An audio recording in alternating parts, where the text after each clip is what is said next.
This week, we play and review Cuphead. And in the news, South Park The Fractured Butthole gets a season pass. Cuphead discovers that dealing with the devil might pay off after all. IGN gets a really good deal on a Humble Bundle. And get ready, VR is coming back with a vengeance. And more. It's Game Club Reviews with News.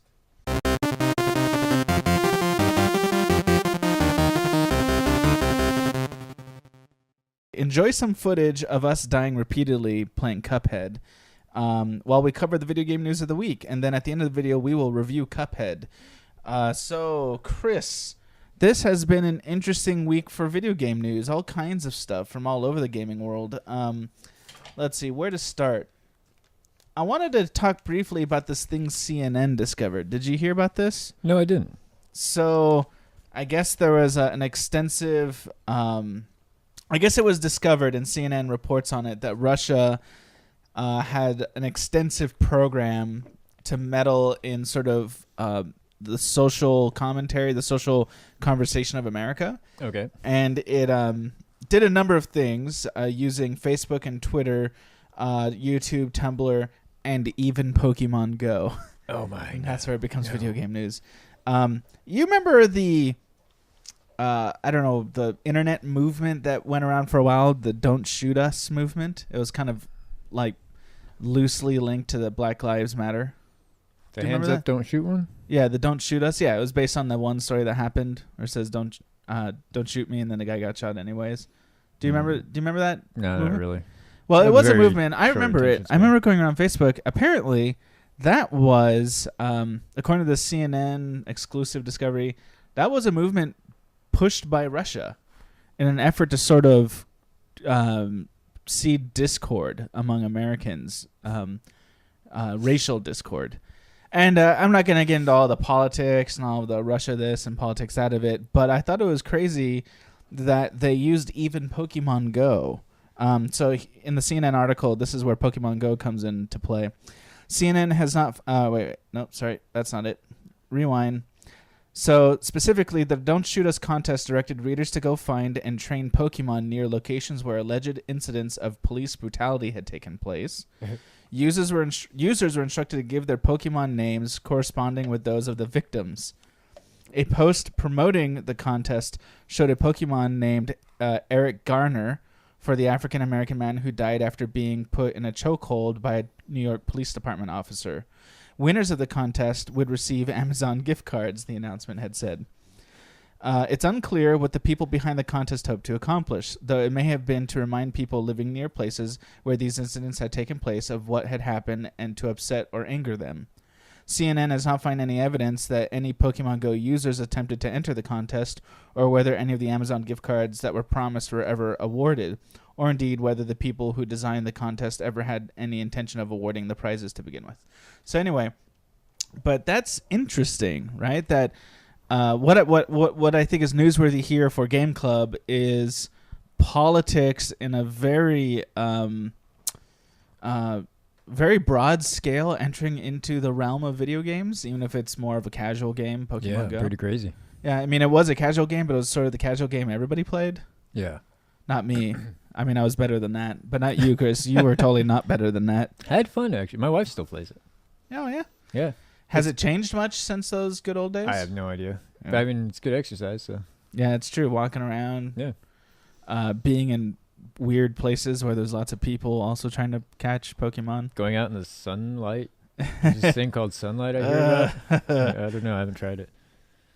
Well, I'm kind of happy we're playing Cuphead because the news came out this week that they have sold 1 million copies. Good for them. Yeah, that's amazing.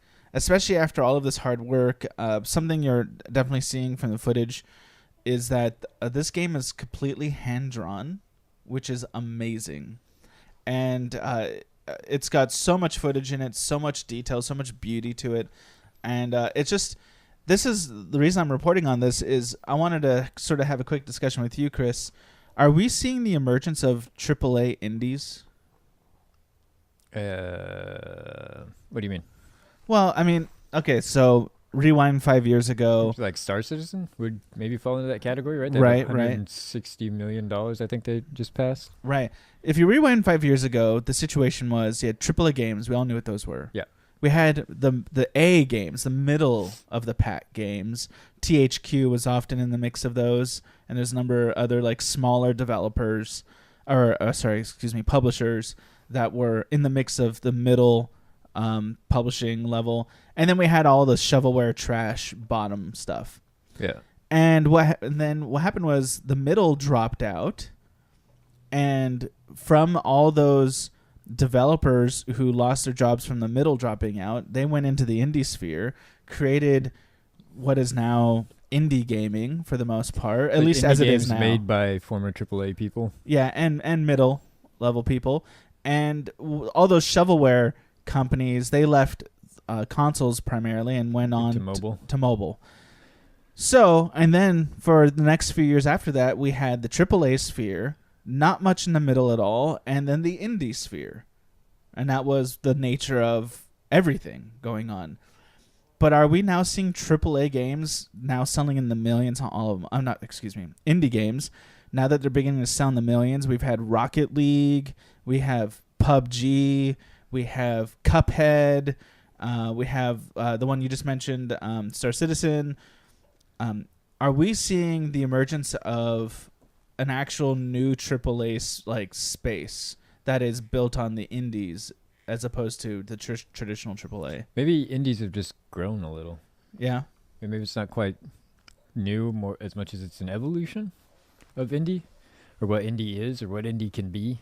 Right. So I don't know, because like Star Citizen is technically indie, right? They have no publisher, nobody's backing them. They were crowdfunded, but now they have $160 million and like 400 employees. Right. On development. At what point do you stop being indie? Yeah. That's a good question. So I mean, like, technically speaking, they're indie. Yeah. But they have more budget and developers than a lot of AAA games. Right.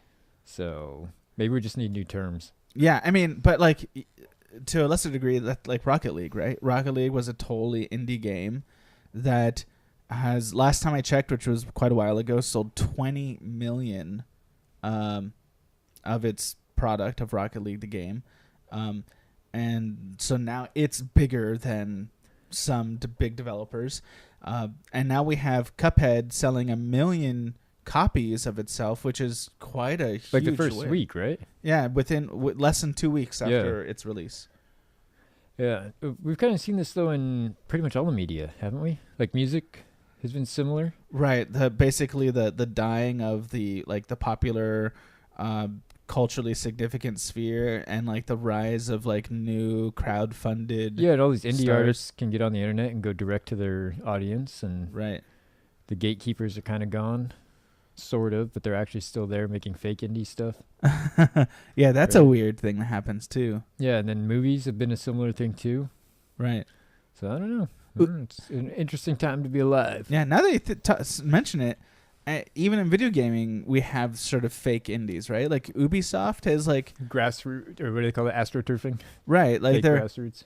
They're Ubisoft has put out a number of games that were like faux indie. Yeah. And they were good games. This isn't a criticism of whether the game is good or not, but you see like they're trying to like dive into that indie space and take some of those sales. Weird. Okay, so moving on, the South Park: The Fractured Butthole gets a season pass. Did you hear about this, Chris? No, I did not. I am so excited to play this game. So it's priced at $29.99 for the season pass, which nowadays that's a pretty medium price, right? I've seen more expensive. I've seen cheaper. Do they have a package deal with the game? I don't know that. Like $80 gets you the game and the season pass? I doubt it, but I don't know it. I can't say one way or the other. Oh, wait. Oh, yeah, you know what? Yeah, there's a gold edition of the game. Yeah, but I don't know what the cost of that game is. So the pass will include 2 new story expansions, costumes and perks from the Stick of Truth, a guide in the form of Towley, combat challenges, and additional superheroes. That's a pretty meaty package, especially when 2 story expansions are in a mix there. The first bit of content will be the Danger Deck, a challenge room fashioned from Dr. Timothy's evil lair. It will be coming in December and can be nabbed by itself for $5.99. The first story mission will be available at some point in 2018, and it's called From Dusk Till Casa Bonita. And you will see your Casa Bonita. Yeah.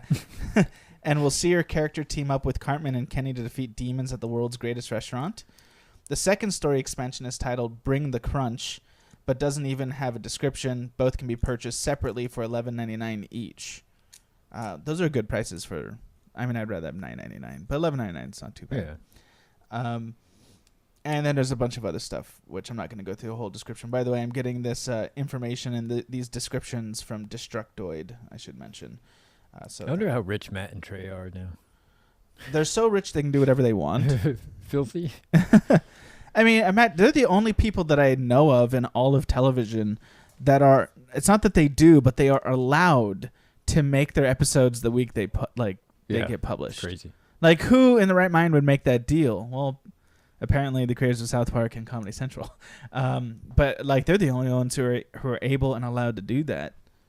It also kind of works out most of the time. Did you see the episode recently that was the prequel to the game? No. Wasn't very good. I didn't like it that I much. haven't actually watched South Park much in years. Well, I have. And I usually love South Park, but that episode was weak. Okay. Moving on here. So, surprising news coming out of just left field. IGN, big game journalism and media outlet, has purchased Humble Bundle. Dun, dun, dun. Some people are a little bit worried about what that means for Humble Bundle. I tend to generally trust IGN. I mean, every company, as big as they are, gets some stink here and there, and things happen. And IGN has had some of its stinks in the past. But for the most part, I tend to like IGN. I don't think they're going to do anything nefarious with Humble Bundle. They've said that they don't really want to change it in any way. It's not broken, so don't change it. Don't fix it. Some people have brought up the moral dilemma that IGN will, obviously when it's reviewing stuff it sells. Right. It's bread and butter is reviewing, and there's nothing wrong with the Humble Bundle side of Humble Bundle, the bundle side, but it does have a persisting, constant store where new games and pre-orders of games are always being sold. So that seems questionable, but I don't know. I mean, it's no different than Game Informer and GameStop. Yeah. And I think IGN probably has a better history than Game Informer does, a better track record. I don't know. Does anybody read Game Informer that much anymore? I've perused it. Well, not in the last year, but before, about a year ago, I used to peruse Game Informer. Pro or whatever rewards thing ran out. Right. Once I stopped. But that was the only reason I ever got Game Informer is because it was tied to that. Me too, but I did read it. I liked it. It's a good thing they gave it away because I wanted to read the articles, Chris. Nobody ever believes me when you say that for some reason. What do you think about that, Chris? What do you think about that from maybe loving Humble Bundle side of things? I don't know. I think it might just be one of those things that we kind of were all a little surprised by and then completely forget about, by this time next month. Yeah, that could be. I'm a little worried about what that means for Humble Bundle's way of doing business. Because I feel like... Getting free keys? Yeah, well, it kind of got away with doing something extraordinary because Humble Bundle itself would seem to be a very small company. Wasn't there allegations that they were getting free keys or something and then selling them? Well, nobody made those direct allegations, but what happened was Allegedly. No, what happened was Steam put out that press release that essentially they're going to clamp down on... game companies asking for like 10,000 keys or 100,000 keys when it's hardly sold anything. Yeah. Knowing that the way Steam put it, knowing they're going to bundle websites, and so then Steam you and I made hinted, that connection. Yeah. So, and I think it's one thing for like a small company like Humble Bundle to sort of get away with that because it is for charity. But now that IGN's involved. Right, now that such a big company is behind Humble Bundle, like it seems like there's so much more suable. Yeah. So that's problem one. Problem two is the pricing structure. Does it really work when now there's a huge conglomerate that wants to also make its money from this Humble Bundle website? Like, because before, the money would go to the charity, it would go to the developer, maybe the publisher. How much did Humble Bundle sell for? You named your price, as low as $1. No, I mean the actuals. How much did IGN pay? They didn't report it. Interesting. Yeah. I mean, I wouldn't report it either. But I hear it came with like 3 or 4 other things as well. No, that's a joke. Okay. That joke did not land. No, I got it. It came in a bundle. It's very clever. Okay, thank you. How's that working out for you? Being clever. Fight Club reference. Okay. So, man, we were just talking about the death of VR not too long ago, right, Chris? Yeah. Like, it seemed like maybe the corpse was smelling a little bit. Zombie VR. Here we go. Back from the dead. But, bam, back to back, 2 big announcements this week. Well, didn't we say that basically unless they got the price down, it was dead? Right. That was our thing. Not that it was dead, but if they didn't figure out how to get the price down, it was going to be dead. Yeah. And on that point, Oculus has announced 199, and this is key, standalone unit. So doesn't need a console, doesn't need a PC. $199. It's a $200 Google Cardboard. Slap your phone in there and go. I don't think it takes a phone either. I know. No, I think it's like everything you need. And the resolution is 2560 by 1440, which is a good resolution, right? So what kind of power could possibly be in this little standalone? Yeah, it's an LCD display. Audio drivers are built right into the headset. It couldn't be much more powerful than a new smartphone, right? Yeah, I mean, and at $200, and even it had to be less than a new smartphone because like nowadays smartphones are like $1,000. Yeah, so I don't know what's we might have to get one of these guys. Let you know. We're totally gonna be reviewing. We're finally gonna be reviewing VR games. Yeah, we're gonna put Josh in some horror games, and then you're gonna see some real fun videos. You're ready to see a grown man cry. So also just after that, PlayStation, Sony had a conference, and they pretty much promised, they set down a plan for 60 new PSVR games on their way.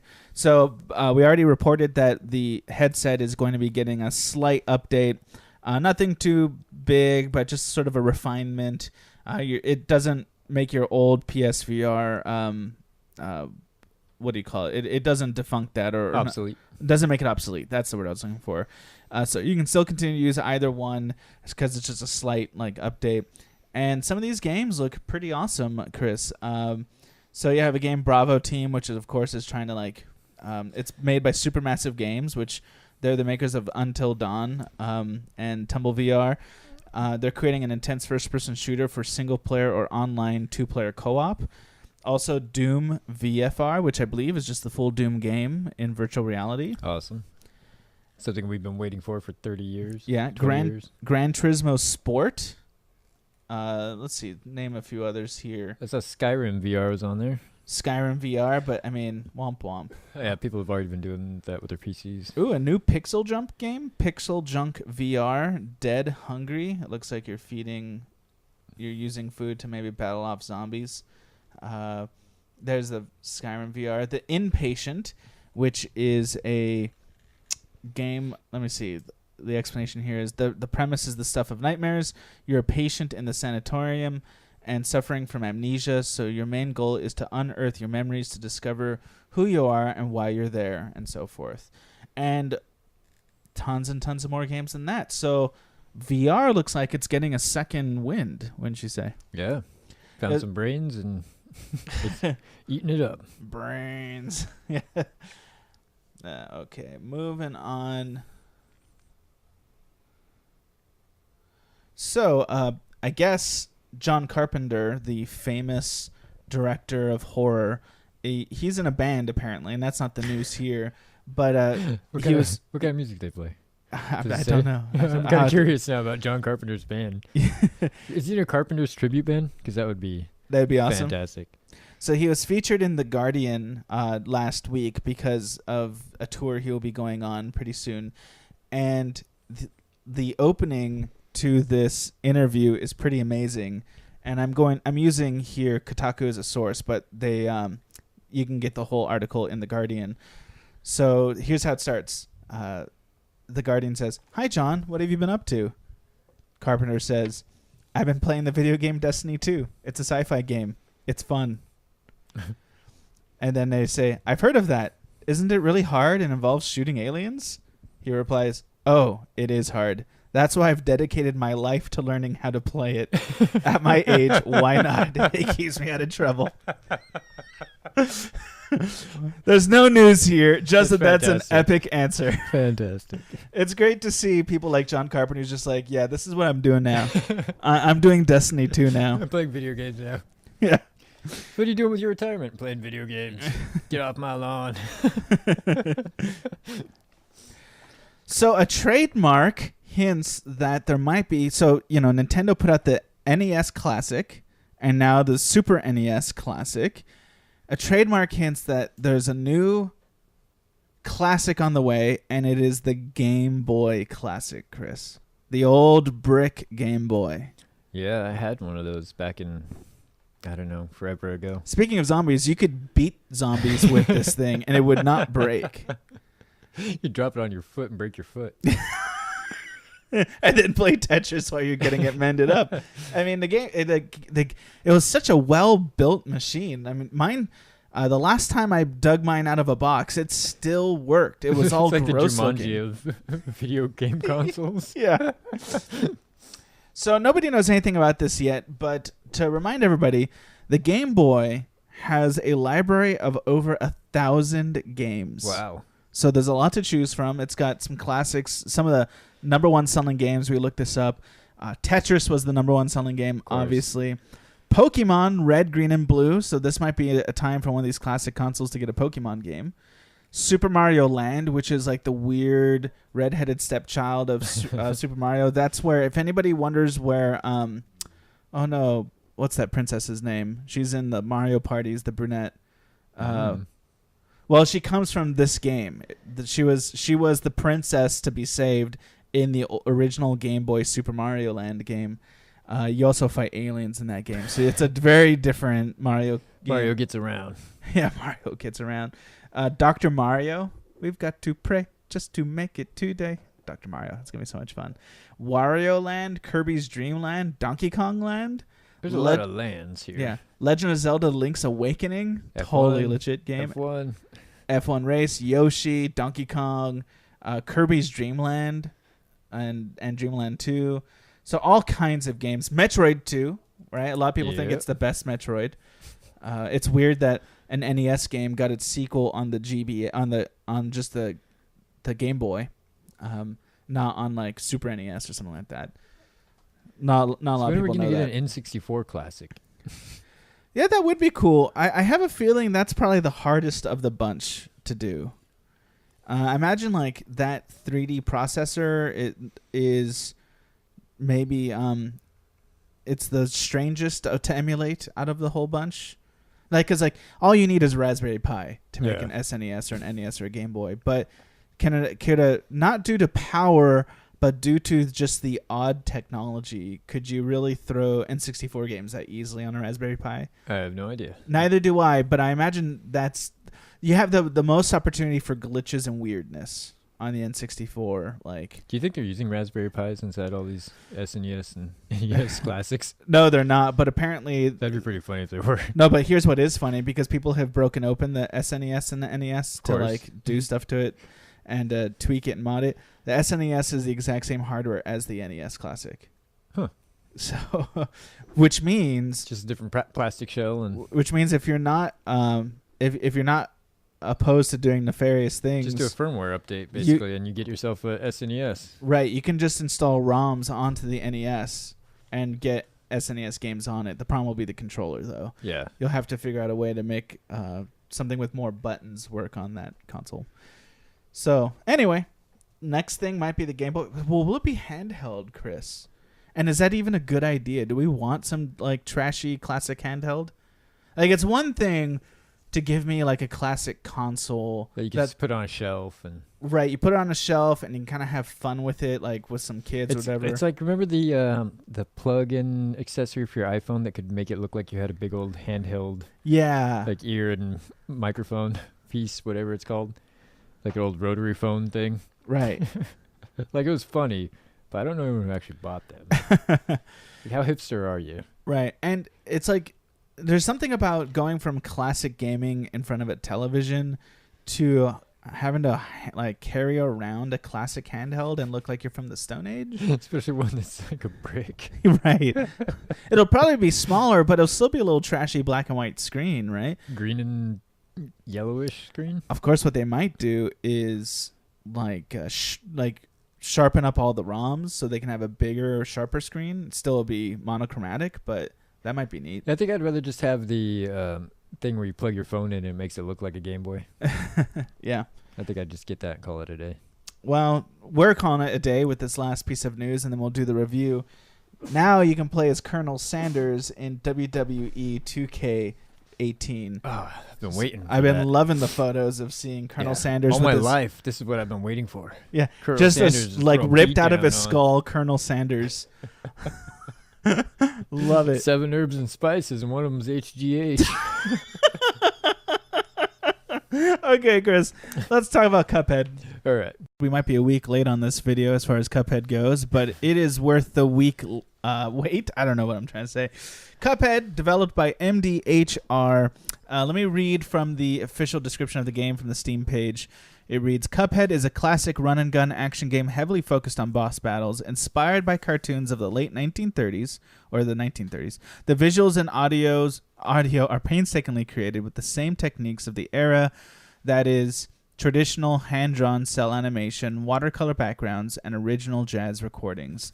Play as Cuphead or Mugman in single-player or local co-op as you traverse strange worlds, acquire new weapons, learn powerful super moves, and discover hidden secrets while you try to pay your debt back to the devil.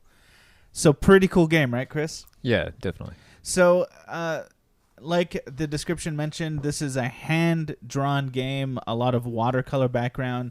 It's visually just amazing. It is such a triumph visually. I love it.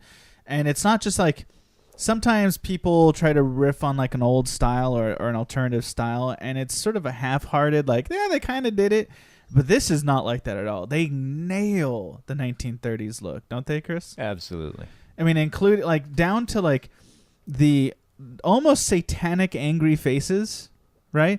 Like in all those the stuff that scared us as kids. Right, because like in the old 1930s style cartoons, the nice characters were overly smiley and happy. The mean characters were just, they had really grim, dark faces, even though there's so much prettiness around them. I wonder how many people, because they don't really show those cartoons much anymore. Yeah, not at all. Yeah. I wonder how much of, like, because this game is selling great, right? Yeah. Right. It's a platinum game already. Yeah, it sold 1 million already. Yeah. But how many of it is guys like us that are actually buying it? Yeah.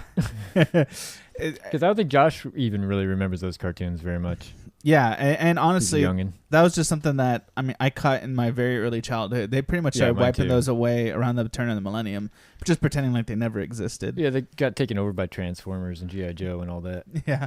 So the story also is equally that's what we like should do. Make a game that's all 80s cartoons.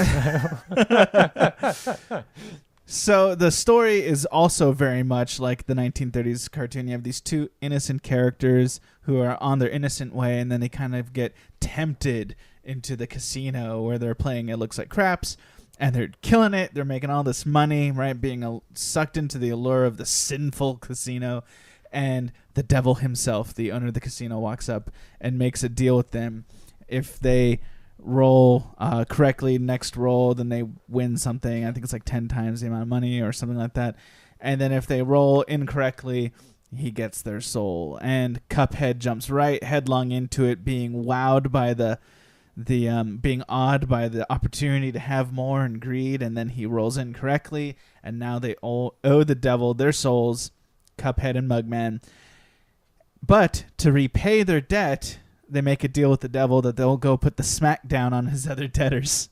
And so all the boss battles in this game are people that have sold their souls to the devil, and you're putting the smackdown on them for not paying up to the devil himself. And it's this perfect classic story of the vices, right? That's what these old cartoons were often about, scaring children away from vices. And so this even nails that aesthetic of the 1930s style. It was so thoroughly done that, man, I was thinking the people who made this, they must be obsessed with that time period. Right? Yeah. Right down to lingo, and the music is incredible, and just all of it. Now, the description calls it a run and gun game. Frankly, there's only a handful of run and gun levels in the whole thing, and those are the worst part. I don't really enjoy those levels at all. You have to do those levels to collect coins. You can spend the coins on upgrades. Otherwise, most of the game is boss battles, and that's where it shines. That's where the game is awesome. Each boss battle is completely different theme of character, different techniques to winning. Every time you fight a new boss, you have to relearn how you're going to play this game, relearn how you're going to engage the boss. You did a few of the bosses. What did you think of those, Chris? They're crazy. There's just so much going on the screen at once. Man, I'm going to be... Uh-oh. Yeah. Uh-oh. I don't like it when a game, you have to die to learn how to play it. You know what I mean? Yeah.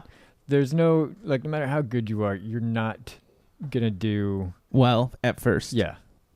There's stuff comes at you too fast. You have to go in and you have to just kind of trial and error your way through some of it. Yeah. What some of our footage doesn't show is I had already played this game for about 2 weeks. And so when we captured this footage, I was practiced. And even then, I don't look awesome, but I'm still winning most of the fights. But the first time I played any of these bosses, I died at least 20 times.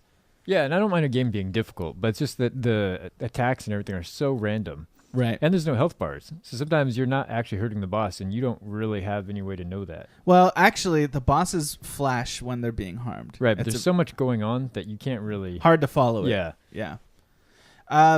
Okay, so But I mean, that's good point. pretty much my only gripe. I feel a little bit differently. I feel like when you're watching me play the game, I'm getting visually frustrated. You probably think I'm hating what I'm doing, but I'm enjoying. It's very masochistic. I'm enjoying the sadistic pain, and when you win, when you finally beat it, the sense of satisfaction for me is overwhelming. It just feels like you've really achieved something, even though all you did was beat a boss in a video game. But still, you feel like you really achieved something. And then what happens is, as you go through the game deeper and you get upgrades, you can return to those bosses and get better scores by killing them faster and easier. So your mediocre scores hopefully become more stellar scores. So there's a sense for me of growth and satisfaction as I play through the game, which is nice. It's nice to feel satisfied by video games. But I can take the point that some people, legitimately so, just maybe don't want a game where the main mechanic is dying to learn. Yeah. Right. I don't mind it being hard. I Yeah. love a hard game. But there's you can't see anything coming the first time. You come up to a new boss and you're just going to get walloped. Yeah. To use their phrase. Our footage doesn't show this, but there is a co-op mode. So Cuphead is the main character, but Mugman is the co-op player. You have the exact same abilities, depending on how you decide to upgrade your character. What's nice is, let's say you're playing single player and you're halfway through the game. If a friend of yours jumps in as Mugman, it will give Mugman the same amount of coins that you have in single player, so he can upgrade up to your level. That's cool. Yeah, that's pretty neat. And the way co-op works is, of course, you're just both trying to survive fighting these bosses or in the run and gun. What's nice is if one person loses all 3 of their lives, if you lose all 3 of your lives and you die, you become a ghost, and if the other character is fast enough, he can run up to the ghost and do a slap maneuver. It's the parry maneuver, and bring the character back to life.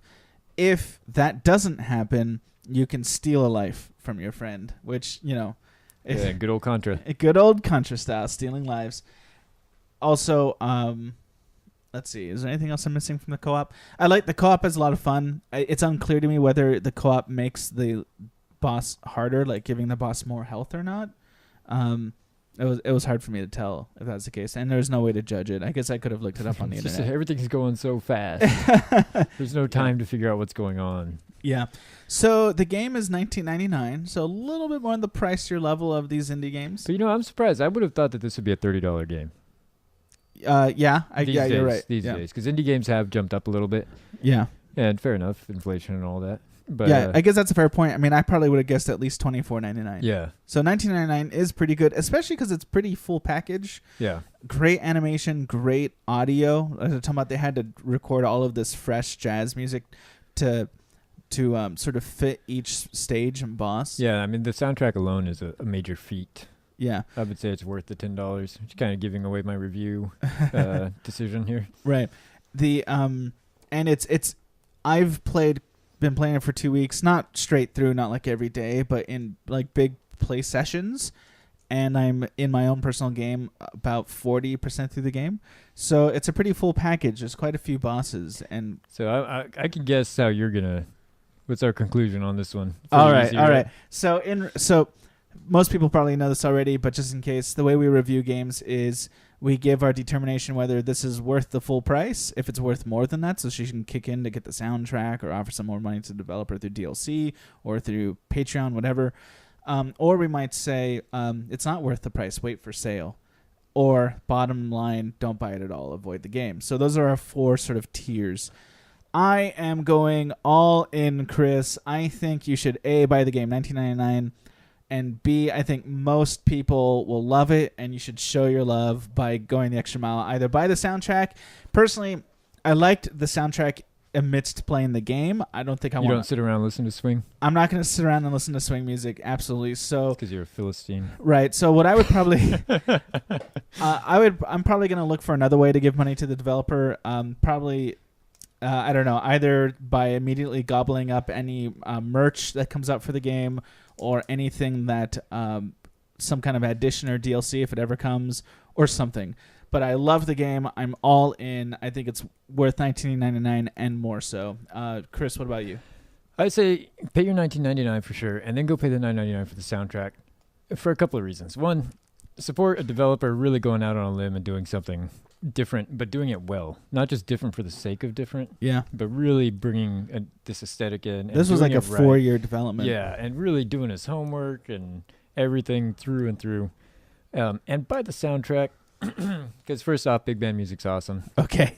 But second, a lot of times, and I don't know if this is the case here, but a lot of times the proceeds from the soundtrack purchases go to the people who made the soundtrack or the composer or whatever. And this was quite an endeavor to put this soundtrack together, just from what I've read. This isn't somebody sitting at their like on their program on the computer just doing like bleeps and bloops. Yeah, I mean, this is a serious undertaking in itself. Yeah. And you got to respect that, especially these days when you can do so much with a computer. Right. So it's a 3-hour soundtrack, I think it said. Wow. So it was like 2 gigs in FLAC files. Yeah, right? even if you just kind of like big band and early jazz, go get it. All right, fair enough. Okay, maybe I'll change my mind on that. Well, Chris, I think we both really liked it. I think we both think everybody should buy it. $19.99 plus then some. Thanks for watching Game Club. Check out our other videos. We would really like if you liked and subscribed. And also gave us some feedback on what you like most and what we can change, because we want to make this a great product for all of you. Have a good day. We at Game Club want to thank you for watching this video. And if you would, please like, subscribe right here, watch a couple extra videos, and keep playing games.